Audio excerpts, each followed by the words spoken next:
Hi students. In my previous lecture we were on relevancy of judgments in the Indian Evidence Act. We had started our journey from section 4 and we saw all the may presumes, shall presumes, and then we came to conclusive proofs. There are three conclusive proofs, three sections concerning conclusive proofs. Section 112, 113 we saw in my last lecture. And then section 41.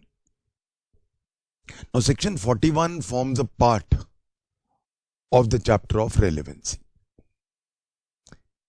And that is the reason why we had to enter the entire topic of relevancy.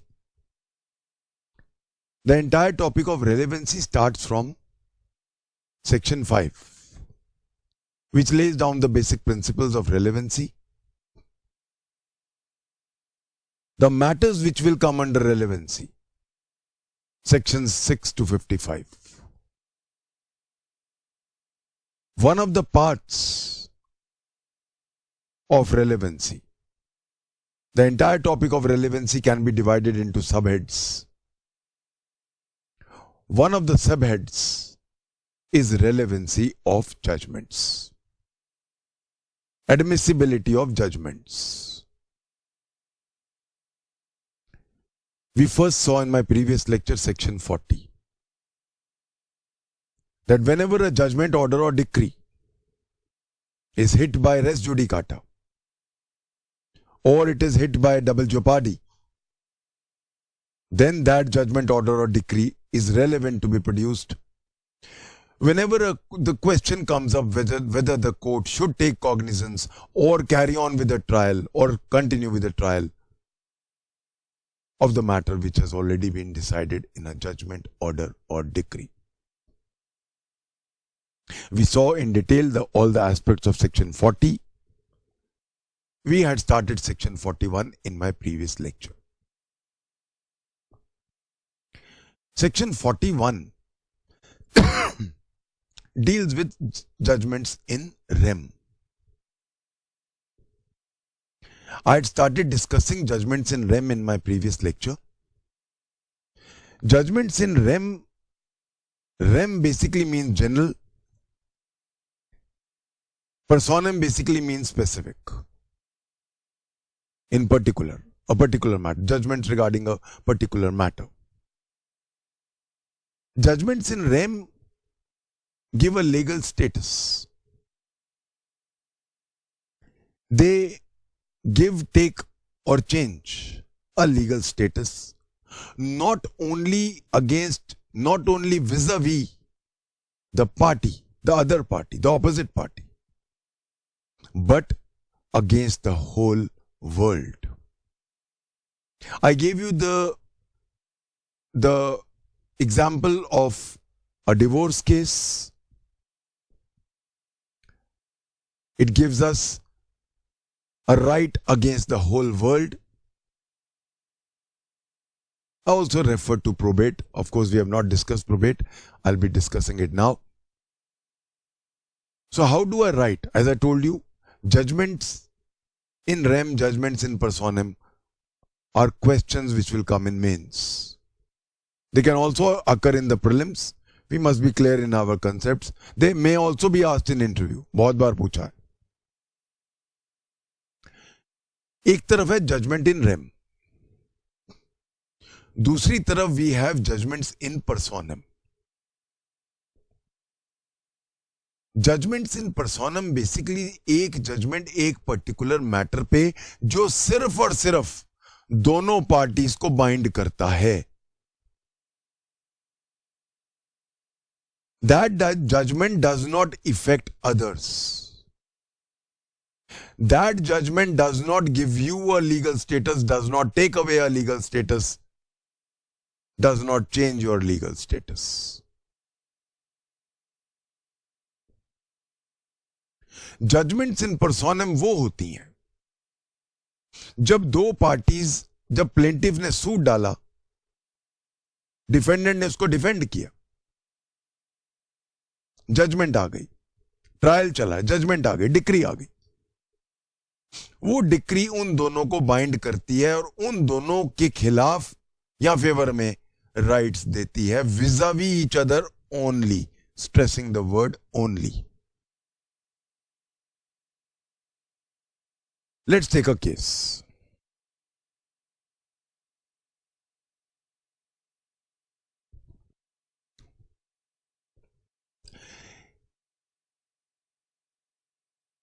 A, B और C तीन भाई हैं. उनके father ने has left a house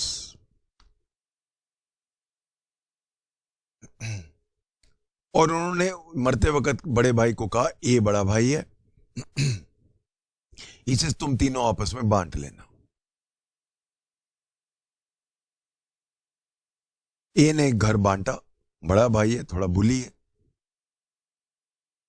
वो drawing room कहता है कोई यूज नहीं करेगा, मैं करूंगा बस. तो ठीक है, तुम्हारा मैंने कमरा दे दिया, वॉशरूम किचन साथ साथ है, तुम दोनों को दे दिया, ये ड्राइंग रूम मेरा है, इस तरह मेरे दोस्त आएंगे, तुम्हारे दोस्त नहीं आएंगे.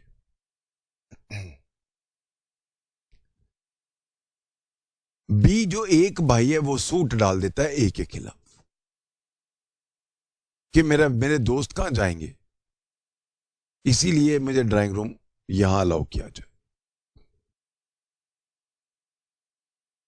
ए का कंटेंशन है कि बी लड़का है अभी, वो बहुत अजीब अजीब उसके दोस्त हैं, मेरी फैमिली है, बच्चे हैं, बहुत लड़कियां हैं घर में, तो वो लड़के आते हैं, इसलिए वो ड्राइंग रूम बिल्कुल कॉमन है, इसलिए मैं उसको अलाउ नहीं करता हूं. बी के आगे एक छोटी सी लॉबी बनी हुई है, वहां यूज कर ले. वो कोर्ट एग्री कर जाती है कि सही कह रहे हैं. बी को ऑर्डर मिलता है कि नहीं, तुम ड्राइंग रूम यूज नहीं करोगे, तुम अपनी लॉबी यूज करो. और ए का बी की लॉबी पे कोई हक नहीं है. नाउ प्लीज रिमेंबर, ये decision between A and B है, इसमें सी पे कोई असर नहीं आया है, because C was never a party to the suit. अब सी आता है, वो कहता है जी मुझे ड्राइंग रूम अलाउ किया जाए, मैं भी बीवी बाल बच्चों वाला हूं, मुझे अलाउ किया जाए, मैं भी एक ऑफिसर हूं, मेरे भी घर में लोग आते हैं. तो प्लीज रिमेंबर, ए और बी का जो जजमेंट है वो सी को बाइंड नहीं कर रहा है. It is vis a vis A and B, it is not vis a vis A and C. C was never a party. ऐसा जजमेंट जो सिर्फ पार्टी टू द सूट को बाइंड करता है, उसको हम कहते हैं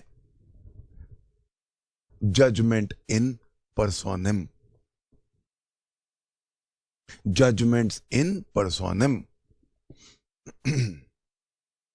So judgments which only bind the parties to the suit and do not give any legal status, do not take away any legal status or do not change any legal status. Those judgments which only bind the parties to the suit and not the entire world, such judgments are called judgments in personam. लिख लेते हैं, exam में आएगा ये, be careful.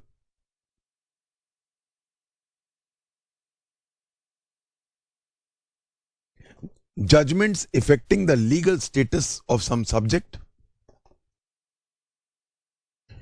Judgments affecting the legal status of some subject. पहले लिखो, judgments are of two kinds. मैंने आपको, मुझे याद आया, मैंने सीपीसी में आपको लिखवाई थी बहुत तरह की जजमेंट्स. वो मेरा लेक्चर देखिए, वहां पे सीपीसी में I had given you many types of judgments. I need not waste time on those again. मैं सिर्फ दो की बात करूंगा क्योंकि दो रेलेवेंट है अभी हमारे लिए. एक judgment in rem, judgment in personam, उनके ऊपर मैं लिखवा रहा हूं. Judgments affecting the legal status of some subject matter, person और thing is called judgment in rem. For example, a divorce decree. Such judgments are conclusive evidences, अभी हम पढ़ेंगे, against all persons, whether they are parties to the suit or not.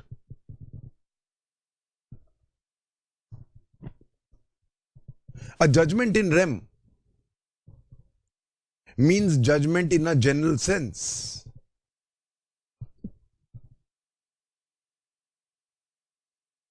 It affects the society as a whole.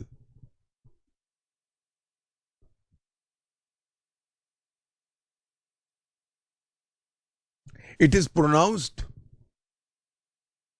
on the status of a particular subject, property, or thing.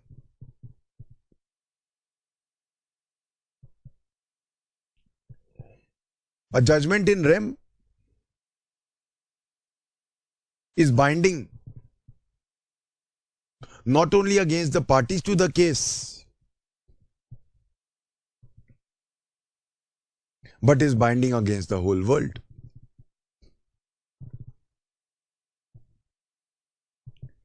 A judgment in personam means judgment relating to a particular person. For example, specific relief. They are related only to a particular individual.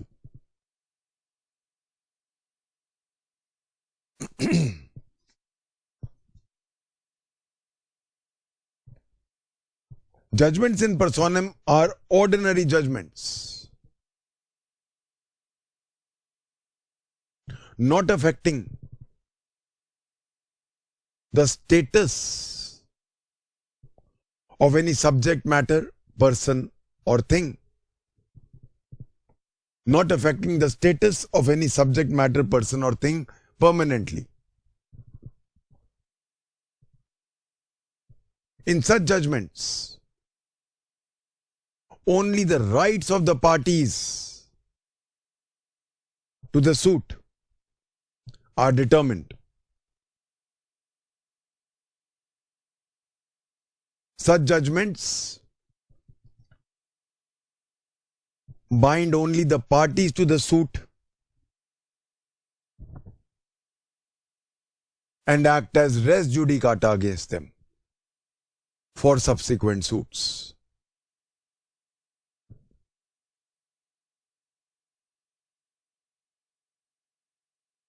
Section 40 deals with matters concerning res judicata. Section 41, Indian Evidence Act, of course, deals with judgments in rem.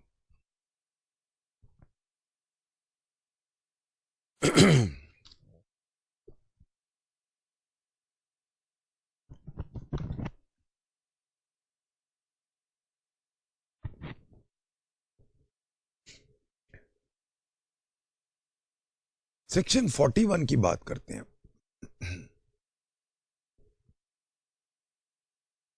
चार मामलों में section 41 deals with only 4 matters.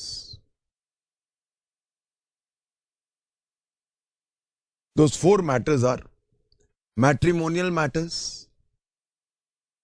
probate matters, admiralty matters, and insolvency matters. तो section 41 का दायरा judgements in rem है, पहली बात. दूसरी बात, उसका दायरा सिर्फ 4 टॉपिक्स तक सीमित है. सेक्शन 41 के जो सब्जेक्ट मैटर हैं सिर्फ 4 हैं. It applies to all matrimonial matters, probate matters, admiralty matters, insolvency matters.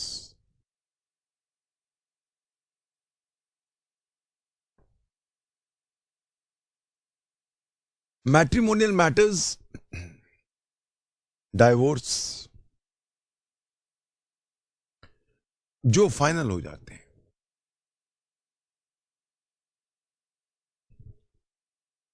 So please remember, matrimonial matters जहां फाइनल डिसीजन आ गया है. That is why section 41 use start किससे वर्ड होता है. पहला वर्ड देखो, a final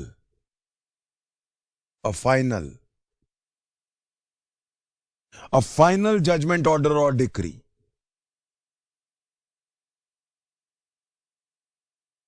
It does not deal with interlocutory orders. It does not deal with interim orders. It only deals with final. The word final is very, very important. तो जो matrimonial matters में चीजें final हो गई, maintenance is never a final matter. Maintenance is subject to change. Maintenance कभी भी final नहीं होता है. क्यों? आज मेरी जरूरत इतनी, कल को बच्चे बड़े हो गए, हो सकता है मैं 127 सीआरपीसी में, अगर मैं 125 सीआरपीसी में मेंटेनेंस मांग रही हूं, तो हो सकता है मेरे बच्चे बड़े हो गए, या मैं बीमार हो गई, कोविड हो गया, मुझे पैसे की जरूरत है. तो इन सच केसेस 127 में मैं दोबारा जा सकती हूँ कोर्ट के पास कि चेंज सर्कमस्टांसेस है, मेरा मेंटेनेंस बढ़ाया जाए. यहां अब लेडी ने कमाना शुरू कर दिया, हस्बैंड चला गया कोर्ट में कि सर मेरा मेंटेनेंस कम किया जाए, उसने खुद अपनी तनख्वाह बहुत आ रही है. इसलिए फाइनल वर्ड बड़ा इंपॉर्टेंट वर्ड है. जजमेंट इन रेम का अगर मैं बोलूं, बेस वर्ड है फाइनल. जो चीज फाइनल नहीं है वो जजमेंट इन रेम कैसे हो सकती है, आप बताओ. एक राइट मुझे दुनिया के खिलाफ परमानेंटली कब मिल सकता है? जब मेरी जजमेंट ऑर्डर या डिक्री फाइनल हो. सो दैट मीन्स अगर कोई फाइनल जजमेंट ऑर्डर है, जजमेंट ऑर्डर या डिक्री है 4 सब्जेक्ट मैटर्स पे जो मैंने अभी बताए, और वो जजमेंट ऑर्डर या डिक्री सिर्फ पार्टीज के खिलाफ ही नहीं है या पार्टीज के फेवर में ही नहीं है,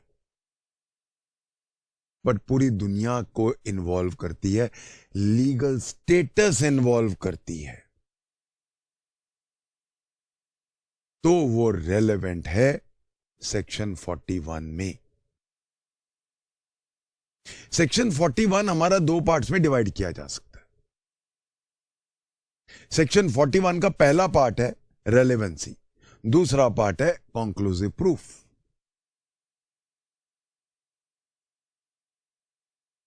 पहला पार्ट हमें आता है, पहला पार्ट क्या बताता है कि जब भी कोई फाइनल जजमेंट ऑर्डर या डिक्री है जो किसी कॉम्पिटेंट कोर्ट ने पास की है, और वो जजमेंट ऑर्डर या डिक्री एक लीगल राइट दे रही है, ले रही है या चेंज कर रही है, एक लीगल स्टेटस दे रही है, ले रही है या वापस चेंज कर रही है against the whole world, then that judgment in rem is relevant under section 41.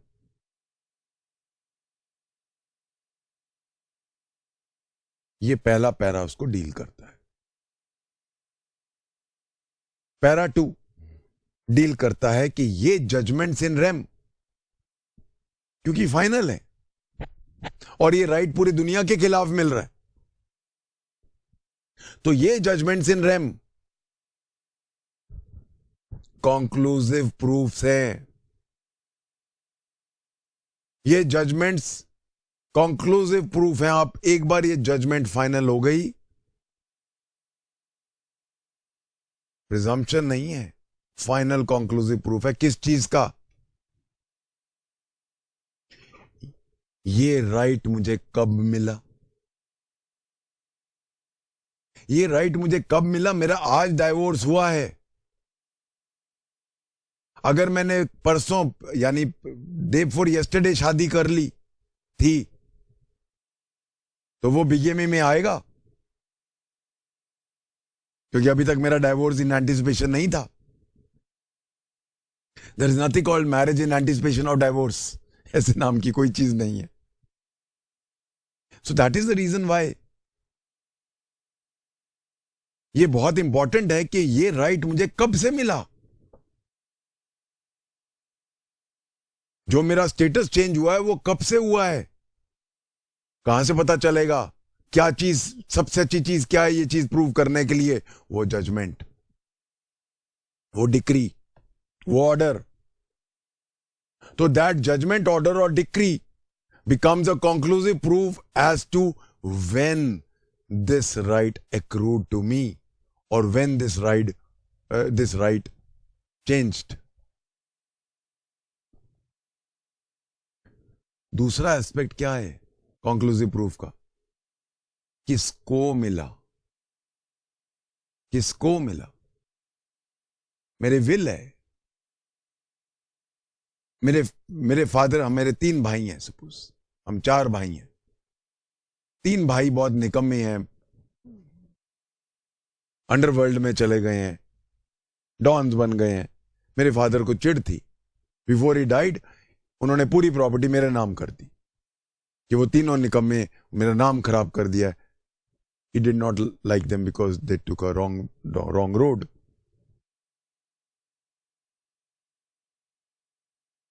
तो ये जो प्रोबेट हुआ, ये प्रॉपर्टी मुझे मिली, किसको मिली, to whom? So judgment is a conclusive proof कि कब मिली, किसको मिली, टू होम. अगर वो राइट खत्म किया गया है, if that right was finish, ceased, तो वो राइट सीज कब से हुआ? नेचुरली जो राइट मुझे हमेशा के लिए मिल रहा है और मेरे भाइयों को नहीं मिल रहा, उनका सीज हो गया, तो उनका राइट सॉरी कब से सीज हुआ? थर्ड कंक्लूसिव प्रूफ, वो राइट सीज कब से हुआ? और लास्टली, कौन सी प्रॉपर्टी थी? तो 4 चीजें होती हैं, कब मिला, किसको मिला, अगर खत्म हुआ तो कब खत्म हुआ, कौन सी प्रॉपर्टी की बात कर रहे हैं. ये 4 चीजों का कंक्लूसिव प्रूफ है सेक्शन 41, एक जजमेंट. So section 41 has got 2 parts. The first part deals with relevancy and admissibility. The second part deals with conclusiveness, conclusive proof. Section 40 में हमने क्या देखा? एक जजमेंट, ऑर्डर या डिक्री कब रेलेवेंट है? जब वो रेस जुडिकाटा बन रही है, कोर्ट दोबारा ट्रायल ना शुरू कर दे, इसलिए मैं वो जजमेंट लाऊंगा. एडमिसिबल करने के लिए मुझे लॉ चाहिए, क्योंकि सेक्शन 5 कहता है कि वही चीजें अलाउड हैं जो सेक्शन 6 to 55 में है. तो मुझे जजमेंट्स को रेलेवेंट करना पड़ेगा, एडमिसिबल करना पड़ेगा. कहां से करूं? कोई लॉ दो, वो लॉ दे रहा हूं मैं आपको, सेक्शन 40. तो जब भी मामला ये उठेगा कि ये जो फ्रेश सूट है, सब्सिक्वेंट सूट है, ये रेस जुडिकाटा से हिट है या नहीं, जो फ्रेश क्रिमिनल प्रोसीडिंग है ये डबल जोपार्टी से हिट है या नहीं, तो कहां से प्रूव करूंगा मैं? जजमेंट से, पुरानी जजमेंट से. तो वो जजमेंट मुझे रेलेवेंट करनी पड़ेगी, एडमिसिबल करनी पड़ेगी. कहां से करूंगा अगर लॉ ने अलाउ ना किया? क्योंकि सेक्शन 5 ने मना किया हुआ है कि जो भी चीज अगर 6 to 55 नहीं आएगी वो हम रेलेवेंट नहीं करने देंगे. तो हम जजमेंट्स की रेलेवेंसी ले आए, सेक्शन 40 में ले आए. वो judgements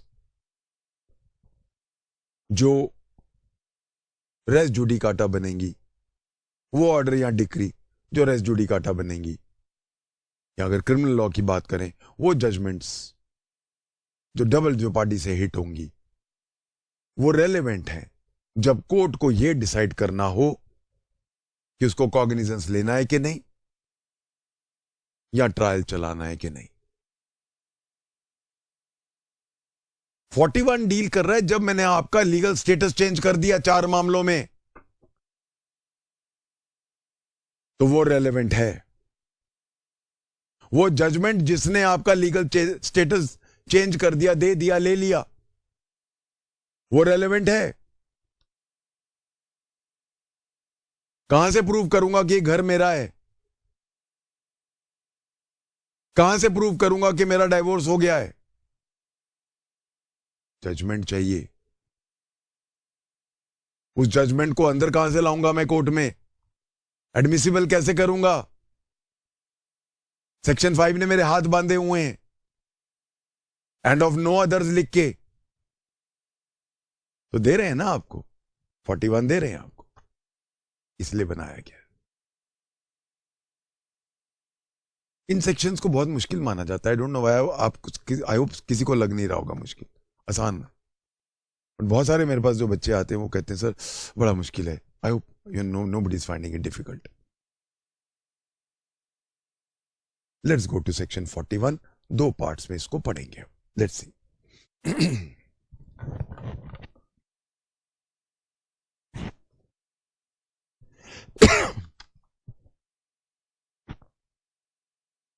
A final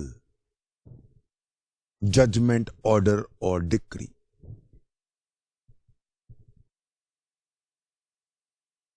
What is the meaning of the word final? मैं सीपीसी में डिस्कस कर चुका हूं। एक जजमेंट, ऑर्डर या डिक्री कब फाइनल होता है? ये क्वेश्चन इंटरव्यू में पूछा गया है, सेम क्वेश्चन। ऐसी चीजें कहीं भी एग्जाम में आएंगी। आजकल जो ट्रेंड चल पड़ा है, ऐसी एनालिटिकल चीजें आ रही हैं। बहुत सारी एकेडमीज जो हमारे नोट्स देखते हैं बच्चों के, 20-20 रजिस्टर बन जाते हैं, बढ़ जाते हैं। वो कहते हैं इतना डिटेल में थोड़ा ना आएगा, एग्जाम्स में इतना डिटेल थोड़ा ना पूछते हैं। उनका कुछ भी रवैया हो, I am sure they must be very brilliant. मुझे तो एक मोटी सी चीज पता है, मैं भी कंपटीशन से आया हूं, यूपीएससी से आया हूं। I just know one thing, कभी भी कुछ भी कहीं से भी पूछा जा सकता है। When I was preparing for my UPSC, मेरा एक ही फंडा था, I must know everything about everything।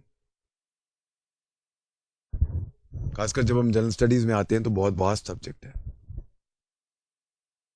मेरा वही फंडामेंटल यहां है, I must know everything about everything of every law।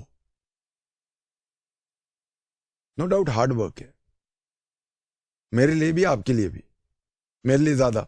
ये मुझे एक बहुत मुश्किल चीज सिंपल वर्ड्स में आपको समझानी होती है, और उसके लिए मेरी बहुत पीछे पेन्स टेकिंग मेहनत होती है।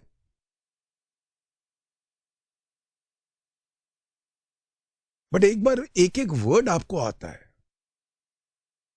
आपका अपना कॉन्फिडेंस हाई होता है, कुछ भी पूछो। मेरे जब स्टूडेंट्स खत्म कर लेते हैं मेरा पूरा batch, then they are they are like tigers. क्या हो, किससे बात करनी, आओ, कुछ भी पूछो, कुछ भी बात करो। And many times I get feedbacks कि सर वो वहां से आया था, वो दिल्ली से आया था, वगैरह वगैरह। उसको तो ये भी नहीं आता था, उसको तो वो भी नहीं आता था, सर उसको तो कुछ भी नहीं आता था। ये 1 साल की मेहनत है जो आपको मेरे साथ करनी है, तपस्या है, मेरी भी और आपकी भी। For last 10 years I have had no holiday, because मुझे परफेक्शन पे ले जाना है सब कुछ। मैं जानता हूं कि आप लोगों को बहुत नेचुरली शुरू में, अब 1 महीना होने वाला है हमारा, अब मैं जानता हूं बहुत हार्ड वर्क करना पड़ रहा है। कई बार ऐसा भी लगता है मैं नहीं बन सकता, मैं जज नहीं बन सकता। जो आप बन चुके हो 1 महीने में, किसी से कंपेयर कर लेना। मैं आपसे वापस पूछूंगा 6 महीने के बाद, यू विल सी आप कहां पहुंच चुके हो। I have no doubt, not an iota of doubt in my mind, my students are best in the country. Nobody can defeat them।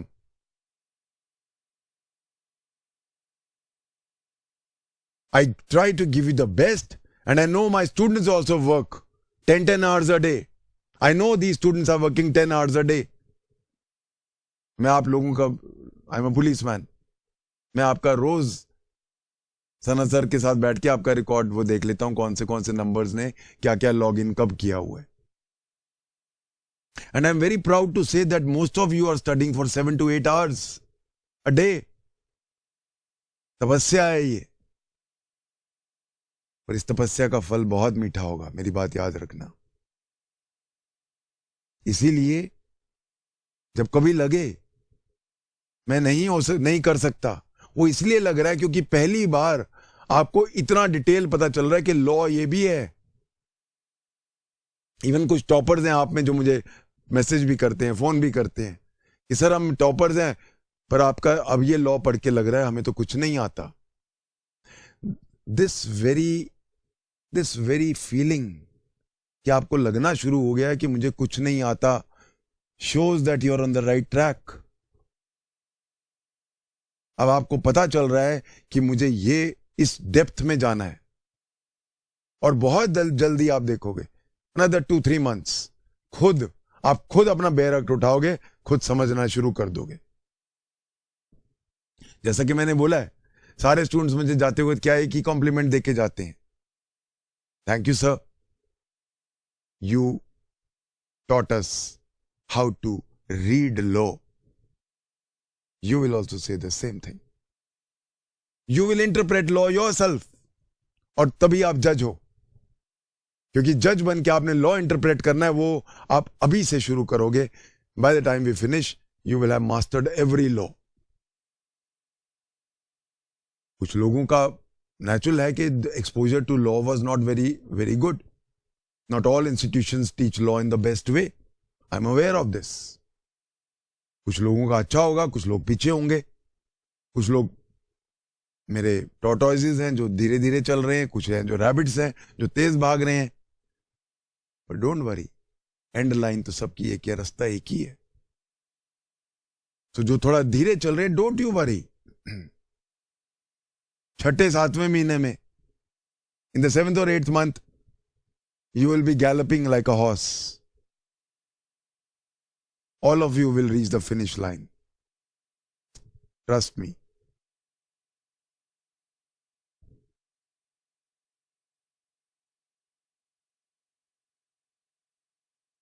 Over the last 10 years, I have seen this. All my students, all, ALL in capital letters, have done wonderfully well. Only one reason. See, everybody does not become a judge, I know that. मेरे 5000 students हैं, 5000 में से 400 जज बने. But जो बाकी 4600 students हैं, they are the best officers of the court. They are the best advocates. कुछ अगर पीपी बन गए हैं तो they are the best APPs. Everywhere they are making a name for themselves just because of one reason: absolute perfect knowledge of law. So anybody who was feeling little left behind or lagging or thinking that I cannot do it, it's just a matter of time. Tenacity is what is needed. Keep on at it. Keep on. मैं simple करके देता हूं हर चीज. मेरा time ही इस चीज पे, रात को मैं कई बार 12-1 बजे तक यही सोच रहा होता हूं, मैं सुबह का लेक्चर सिंपल कैसे करके बताऊं बच्चों को. मुश्किल चीज मैं सिंपल कैसे करके दे दूं. एक पकी पकाई खीर कैसे दे दूं, आप सीधा बस खाओ और उसको डाइजेस्ट करो. That's all. No need to even touch any other books. I am telling you, I will give you everything. Just keep on at it and you will see. You will see the results. I'm so confident because 9 साल से देख रहा हूं मैं ये चीज. अब तो और फायदा हो गया आपको. पिछले साल तो ऑफलाइन था, तो आप जो क्लास में मिस हो गया वो हो गया. डाउट्स हैं तो डाउट्स रह गए. अब आपके पास एक बहुत बड़ा एडवांटेज है कि आप रिवाइंड करके देख सकते हो और अपने नोट्स आराम से बना सकते हो. I am very sure in this batch there will be a huge success rate as far as judicial competition is concern. Mark my words, लिख लो आज मेरे से. आपको बहुत सारे लोगों को, जितने जज अभी आने हैं, I guess lot of competitions will be coming in the next year. बहुत सारे आएंगे, 400-500 आएंगे वैकेंसीज. आप देखना मेरी बात, और आप देखोगे लायंस शेयर यहीं आप में से हैं. You will watch, take my word. Let's come back to our topic. The word final, हमने यहां से शुरू की थी अपनी कहानी. फाइनल का मतलब क्या है? Final, no appeal lies. Final, appeal lies, but I did not go in appeal and the limitation period finished. Final. Appeal lies, I went into appeal but lost. Went even in SLP, special leave petition, lost. Final. So final के connotation ये 3 हो सकते हैं. So ये final word. So when a final judgment, order or decree of a competent court, competency का test क्या है? CPC. competency का टेस्ट, टेरिटोरियल jurisdiction उसका सही है, pecuniary jurisdiction उसका सही है, matters of a civil nature, subject matter jurisdiction. Immovable property है तो वो उसी जगह है जहां पे वो इमूवेबल प्रॉपर्टी सिचुएटेड है. सेक्शन 16 CPC आएंगे, वहां देखने वाले हैं. कॉम्पिटेंट एक और कॉनोटेशन है. Competent court also includes a foreign court. Competent court का मतलब एक फॉरेन कोर्ट भी होता है. हाउएवर, एक फॉरेन कोर्ट की डिक्री, जजमेंट एंड ऑर्डर हम फाइनल तब मानते हैं जब वो सेक्शन 13 CPC का टेस्ट पास करता है. वो भी हम आएंगे CPC में शीघ्र. सो जब वो सेक्शन 13 CPC का टेस्ट पास करता है तो वो एक final competent court, foreign court भी. इसके ऊपर I would like to quote a judgment. The word court is not limited to courts in India. The expression competent court means a court of any country which is competent to pass such a judgment as is referred to in section 41. In other words, judgment in rem. R. Vishwanathan, Viswanathan, R. Vishwanathan versus Ruk, R-U-K, Ruk, Ul, U-L, Ul, Mulk, M-U-L-K, Mulk, Sayyid, S-Y-E-D, Sayyid, Abdul, A-B-D-U-L. R. Vishwanathan versus Ruk, Ul, Mulk, Sayyid, Abdul. This judgment is 1963 Supreme Court. It was held that a judgment of a foreign court to be conclusive under section 41 Evidence Act must be by a competent court and it must fulfill the parameters laid down by section 13 CPC.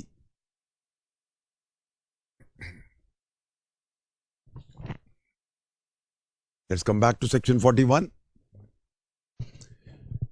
A final judgment, order or decree of a competent court in the exercise of probate, matrimonial, admiralty or insolvency jurisdiction.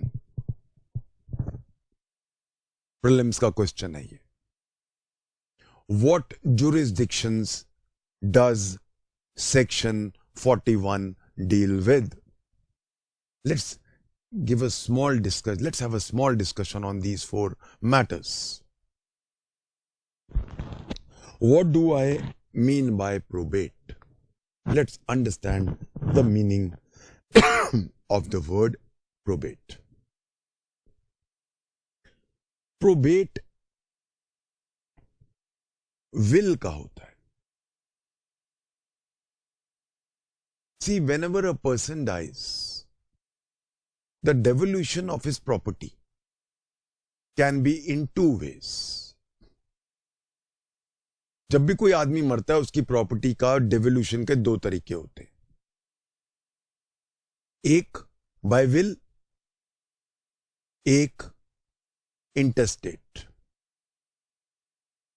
Bye will अगर उसका law allow करता है, personal law allow करता है,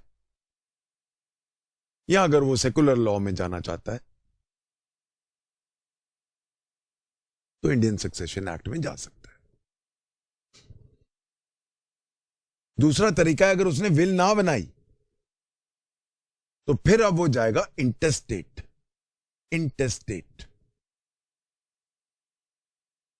to die intestate, to die without making a will. ऐसे मामलों में he will be governed by his personal laws. अगर वो हिंदू है तो हिंदू सक्सेशन एक्ट में जाएगा. अगर वो मुस्लिम है तो मुस्लिम सक्सेशन एक्ट में जाएगा. पारसी है तो पारसी सक्सेशन एक्ट में जाएगा. क्रिश्चियन है, क्रिश्चियन सक्सेशन एक्ट में जाएगा. हम बात कर रहे हैं जहां उसने विल बनाई है. अब जहां मैंने विल बनाई, लेट्स टेक अ केस. मेरे 5-6 बड़े अच्छे स्टूडेंट्स हैं जिनके मैं बहुत क्लोज हूं. मैंने विल बना दी. एक स्टूडेंट को मैंने लिख दिया in my para 1 of my will, मैं राष्ट्रपति भवन स्टूडेंट को ए को दे रहा हूं. पूरा 17 सेक्टर के जितने शोरूम है वो मैं मेरे बी स्टूडेंट को दे रहा हूं. मेरे सी स्टूडेंट को मैं पार्लियामेंट ऑफ इंडिया दे रहा हूं. क्या मैं दे सकता हूं? लिखने में क्या जाता है? विल तो मैं किसी भी चीज की कर सकता हूं. What is there to stop me? पर क्या मैं पार्लियामेंट, राष्ट्रपति भवन आपको दे सकता हूं? इन अदर वर्ड्स, जो राइट्स मैंने आपको देने हैं वो कोर्ट के थ्रू देंगे. कोर्ट क्या देखेगी? वो विल का सब्जेक्ट मैटर दिया जा सकता है क्या? ए, बी, किसको दिया जाना चाहिए? तो कोर्ट क्या करती है? मैंने अपनी एक विल बनाई. सपोज मैंने एक विल बनाई अपने बेटे के नाम या बेटी के नाम. उसके अंदर मैंने आधा घर दे दिया बेटे को और आधा घर दे दिया बेटी को. मेरा एक और बेटा है, मैंने उसको कुछ नहीं दिया. Suppose now after I die, moment I die, automatically घर उनके नाम नहीं हो जाता. घर को नाम कराना पड़ेगा. तो घर नाम कब होगा? वो कहेंगे जी फादर ने विल बनाई थी. अगर नहीं बनाई थी तो फिर हिंदू सक्सेशन, अगर मैं हिंदू हूं तो हिंदू सक्सेशन एक्ट में बंटवारा करो. अब बात करें हम प्रोबेट की, विल की. तो वहां पे क्या होगा? Now both the brother and sister will go to the court कि जी हमारे फादर की डेथ हो गई है, अब ये विल उन्होंने रजिस्टर कराई थी. हम दो भाई और एक बहन है. एक भाई को आउट किया हुआ है. ये सारी प्रॉपर्टी हम दो भाई बहन के बीच में बांटी है. कोर्ट वो विल मंगवाएगी, रजिस्ट्रार के पास होती, वहां से विल मंगवाएगी. एक नोटिस देगी कि किसी को कोई ऑब्जेक्शन है तो बताओ.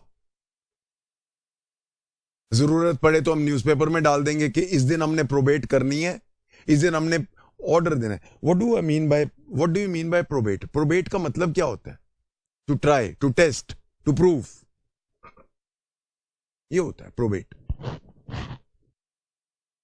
I want to prove a will. I want to examine a will. I want to try a will.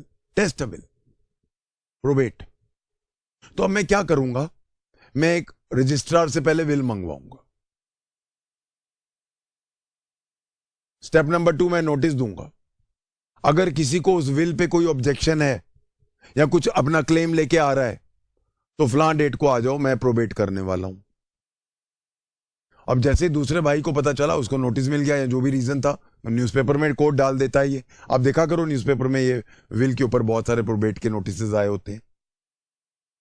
अब वो भाई भागा आएगा कि नहीं नहीं नहीं सर, ये विल जो है ये तो उसके मरने से एक दिन पहले मेरे फादर ने एक विल और बनाई थी जो मेरे फेवर में भी है. अब 2 विल आ गई. भाई बहन पहले वाले क्या कहते हैं, ये नकली विल है, इसने खुद फोर्ज की है, ये फोर्जरी में मास्टर है. कोर्ट अब ये सब चीजें डिटरमिन करेगा, ये विल असली है कि नकली. अगर नकली है तो फिर वो विल वैलिड है और किसी का कोई बनता तो नहीं है. मदर भी थी, उसको कुछ नहीं दिया, उसका कोई क्लेम तो नहीं है. तो सारे एंगल देखेगा. सारे एंगल देखने के बाद वो क्या करेगा, विल जो है उसकी कॉपी अपने ऑर्डर के ऊपर चिपकाएगा और नीचे अपना जजमेंट देगा. क्या जजमेंट देगा? विल ये थी, फलां फलां फलां को नोटिस दिया गया, एक न्यूज़पेपर में भी नोटिस दिया गया ताकि कोई रह ना जाए. सारे लोग आए, प्रेजेंट हुए, सब लोगों ने कहा हमें विल सहमत है, किसी का कोई विरोधाभास नहीं है, किसी को कोई ऑब्जेक्शन नहीं है.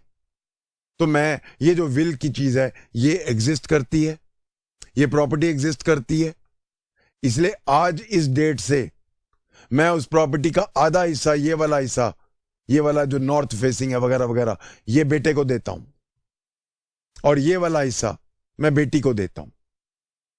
उस प्रॉपर्टी में से कोई भी हिस्सा दूसरे भाई को नहीं देता हूं. कायदे से अगर देखा जाए तो राइट कहां से मिल रहा है मुझे? राइट विल से नहीं मिलता है, राइट प्रोबेट ऑर्डर से मिलता है. विल तो मैंने आपको बोला ना, विल तो मैंने आपको राष्ट्रपति भवन कर दिया है, इंडिया गेट कर दिया है. सिर्फ विल से राइट्स नहीं मिलते हैं, विल के ऑर्डर प्रोबेट होने से मिलते हैं. So probating of wills is a very important matter. तो जब भी एक विल होती है, क्या गारंटी है कि वो विल का सब्जेक्ट मैटर विल किया भी जा सकता है कि नहीं? ए, बी, किसको किसको देना चाहिए, दूसरे भाई को नहीं दे रहे थे हम, ये सब चीजें हमें बतानी है. अब सपोज राष्ट्रपति भवन वाली मेरी विल आ गई तो सीधा वो क्या लिखेगा कोर्ट, ये लुडिक्रस विल है, हाउ कैन राष्ट्रपति भवन, जो इसका था ही नहीं वो कैसे दे सकता है? Dismissed. So I hope everybody is understood कि प्रोबेट क्या है. अब प्रोबेट के जो मैटर्स आ रहे हैं आपके पास, all the matters of probate, तो प्रोबेट का ऑर्डर जो होगा, मेरा प्रोबेट ऑर्डर, वो राइट देगा आपको कि हां आज इस ऑर्डर से ये घर का आधा हिस्सा आपका हुआ, इस प्रोबेट के ऑर्डर से ये आधा हिस्सा लड़की तुम्हारा हुआ. इस ऑर्डर से मुझे उस प्रॉपर्टी का लीगल स्टेटस मिल गया. So it is a probate order which gives me a legal status, not the will पर से. So this probate order which gives me a legal status vis-a-vis the property is a judgment in rem. इसीलिए वो judgment in rem है. I hope सब समझ गए regarding probate. सो probate क्या होता है, प्रोबेट प्रोसीडिंग्स क्या होती हैं, प्रोबेट ऑर्डर क्या होता है, और प्रोबेट ऑर्डर क्यों जजमेंट इन रेम है. आई होप आप सबको समझ आ गया होगा. दूसरा पार्ट है मैट्रिमोनियल. सी मैट्रिमोनियल की अगर हम देखें, matrimony can be divided, matrimonial matters can be divided into 2 broad parts. We have personal laws regarding matrimony and we have secular laws regarding matrimony. As far as marriage, divorce, maintenance is concerned, in personal laws, we have a lot of plethora of laws depending on the religion. I'll just give you that list. In secular side, we have the Special Marriage Act. For maintenance purposes, we have Section 125 CRPC. So we have both secular laws as well as personal laws as far as matrimonial matters are concerned. But matrimonial matters give me a legal status. Whether it is marriage, it's a valid marriage, my legal status has changed. I'm a married person. I'm divorced, my legal status has changed. So legal status is changed against the whole world in matrimonial matters, whether they are secular matrimonial matters or they are personal. अगर हम personal की बात करें, एक बार list देखें कौन से we have the कौन से laws हैं जिनको देता है. We have the Indian Divorce Act Christians के लिए. जब मैं आपको हिंदू लॉ कराऊंगा तो मैं आपको काफी क्रॉस रेफरेंस कराऊंगा पारसी लॉ और क्रिश्चियन लॉ से भी. मुस्लिम लॉ तो हम करेंगे डिटेल में. So Indian divorce act relates to divorce of Christians. 1869 का है ये. We have the Parsi marriage and divorce act 1936. बाद में इसके बहुत सारे अमेंडमेंट्स हुए हैं. We have the native converts, जो नेटिव्स कन्वर्ट हो गए थे हिंदुइज्म से, क्रिश्चियन बन गए या मुसलमान बन गए, उन सब के लिए. So native converts marriage dissolution act 1866. The Indian Christian marriage act 1872. The dissolution of Muslim marriages act 1939. We have the Hindu Marriage Act 1955. We have the Special Marriage Act 1954.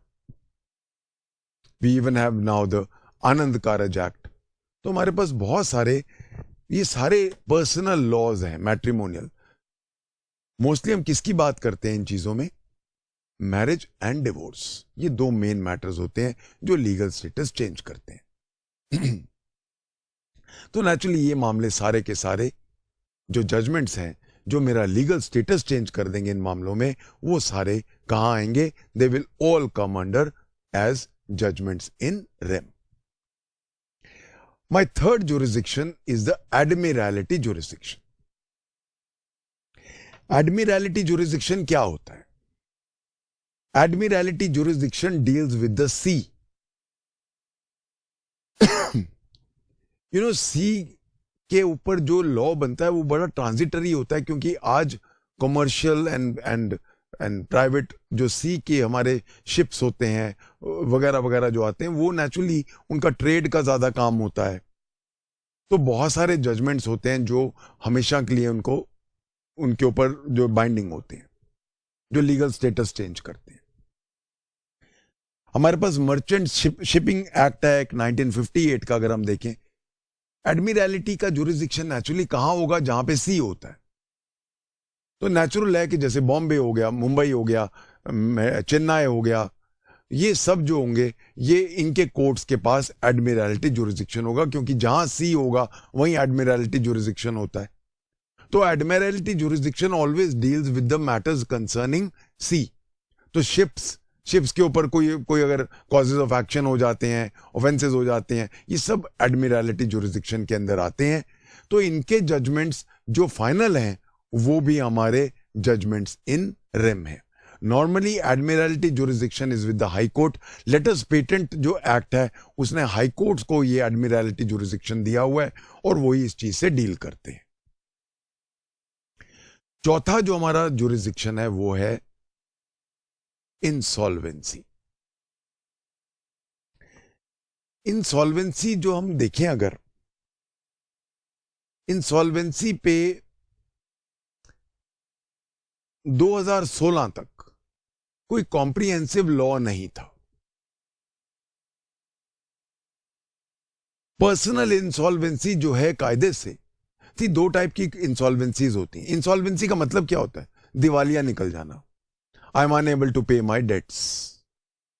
तो जो भी मेरी प्रॉपर्टी है उसको एक लिक्विडेटर आ जाता है, court एक लिक्विडेटर अपॉइंट करता है. आपने पहले अपने आप को डिक्लेयर कर दिया कि जी मैं इंसॉल्वेंट हो गया, मेरा दिवालिया निकल गया. तो अब कोर्ट क्या करता है? आपका एक लिक्विडेटर अपॉइंट कर देता है. वो आपकी पूरी प्रॉपर्टी, अब नेचुरली कुछ आपके सिक्योर्ड डेट्स होते हैं, कुछ अनसिक्योर्ड डेट्स होते हैं, तो उनके अब उसके मुताबिक वो लिस्ट बनाता है कि पहले इनका लोन चुकाना है, फिर इनका डेट चुकाना है.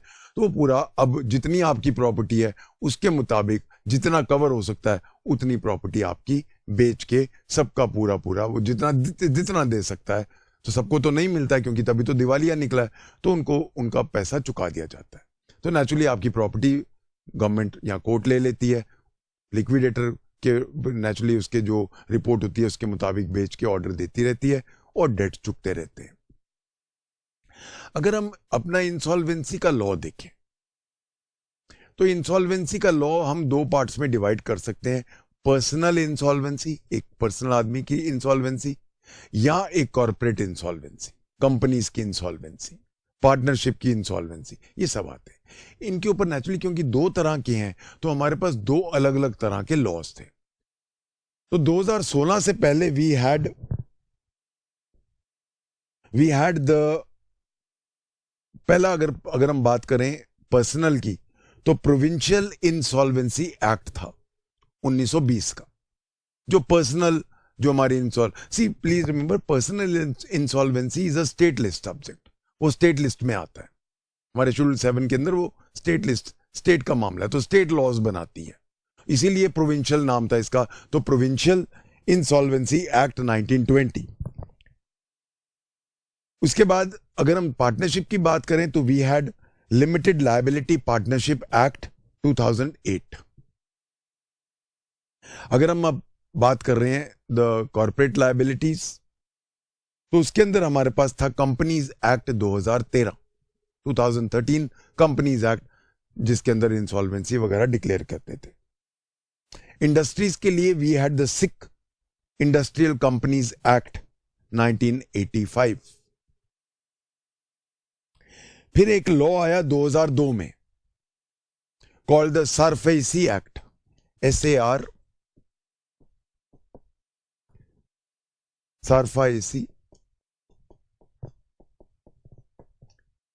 सरफेसी एक्ट जो है ये 2002 में आया था. इसका मतलब है securitisation and reconstruction of financial assets and enforcement of security interest act. मैं रिपीट करता हूं, securitisation and reconstruction of financial assets and enforcement of security interest act, SARFAESI act. इसमें था कि बैंक्स को अलाउ किया गया था कि वो अगर आपने लोन लिया हुआ है और आप नहीं चुका पा रहे तो आपकी घर और आपकी जो कमर्शियल प्रॉपर्टीज है, रेजिडेंशियल एंड कमर्शियल प्रॉपर्टीज को नीलाम करके पैसा चुका सकती थी. हम बहुत आजकल देखते हैं जो बैड डेट्स थे, जो लोग पैसा नहीं चुका पाए, उनके हम आए दिन देखते हैं घरों की नीलामी हो रही होती है, बिजनेस एस्टैब्लिशमेंट्स की नीलामी हो रही होती है. वो सब होती थी सरफेसी एक्ट 2002. उसके बाद 2016 में एक कोड आता है and that is the most important code, which 2016 का कोड है इंसॉल्वेंसी एंड बैंकरप्सी कोड. तो जितने ये मैंने आपको लॉज बताए उन सबको, अब कोड है ये, I have told you many times the difference between act and code, तो इसमें सारा कुछ कवर्ड है. सो इंसॉल्वेंसी एंड बैंकरप्सी कोड 2016 में it is now a common code for all resolutions of insolvency matters. तो जितने भी इंसॉल्वेंसी के अब मैटर्स हैं वो सारे एक कोड में चले गए हैं, insolvency and bankruptcy code 2016. So all these small acts अब मर्ज हो गए हैं इसमें, और अब इसी 2016 के कोड में सारे इंसॉल्वेंसी के ऑर्डर्स, जजमेंट्स, डिक्रीज आती हैं। और अब ये सारे जो ऑर्डर्स होते हैं, ये सारे जो जजमेंट्स हैं, ये भी जजमेंट्स इन रेम है।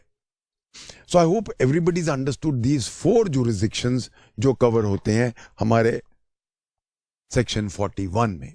सो we have read about probate proceedings, matrimonial, admiralty and insolvency. इनके ऊपर जो जजमेंट्स हैं, जो जजमेंट्स इन रेम होंगी, वो सब कवर होंगी। You run out of time, I take it up from here next time.